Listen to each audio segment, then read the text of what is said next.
అందరికీ జై శ్రీరామ్. ఒక్కసారి ఈ పాస్టర్ ఏమంటున్నాడు వినండి. అరే ఎడారి మాత్రం అన్నావు కదా. ఇజ్రాయెల్లో ఉన్న ఎడారిని, ఇండియాలో ఉన్న తారెడారిని పక్కన పెట్టరు. ఏది పెద్ద ఎడారా? మన తారెడారి ఎంతో తెలుసా? తారెడారి ప్రపంచంలోనే 18వ అతి పెద్ద ఎడారి. కానీ బైబిల్లో ఉంది ఎడారి, అది ఎంత పుట్టదు, అది టాప్ 50లో కూడా ఉంటుంది. అది అంటే నీ ఎడారి మాత్రం బైబిల్ అనుకుంటే దానికంటే 1000 ఎడారి మాత్రం నాయన. నీ ముందు తెలుసుకొని సావు, కింద చూసుకోసారి. నువ్వు జ్ఞానివురా బాబు. ఒరే ఎడారి మతము అని చెప్పేసి నీ గొర్రె మతాన్ని అంటలా, ఇంకో మతాన్ని కూడా అంటున్నాం. ఒక మతం ఇజ్రాయెల్లో పుట్టింది కాబట్టి, ఇంకో మతం సౌదీ అరేబియాలో పుట్టింది కాబట్టి.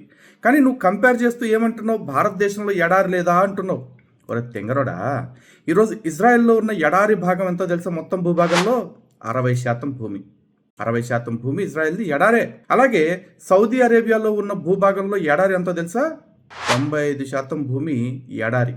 కానీ భారతదేశంలో నువ్వు చెప్తున్న టాప్ 50లో ఉన్న ఎడారి భూభాగం ఏదైతే ఉందో, మొత్తం భారత భూభాగంలో దాని పర్సంటేజ్ ఎంతో తెలుసా? కేవలం 4.5%. కేవలం 4.5%. ఇక్కడ ఎడారే కాదు, మంచు కొండలు ఉన్నాయి, చక్కటి ఫర్టైల్ ల్యాండ్స్ ఉన్నాయి. కాబట్టి భారతదేశంని పూర్తిగా ఎడారి భూమి లేదా ఇక్కడ పుట్టిన వాటిని ఎడారి మతాలు అని ఎప్పటికీ అనలేవు. కొంచెం వాడు మీది ఎడారి మతమే, మీరు ఎడారి మతాల్ని నమ్ముకున్న ఎడారి బతుకులే.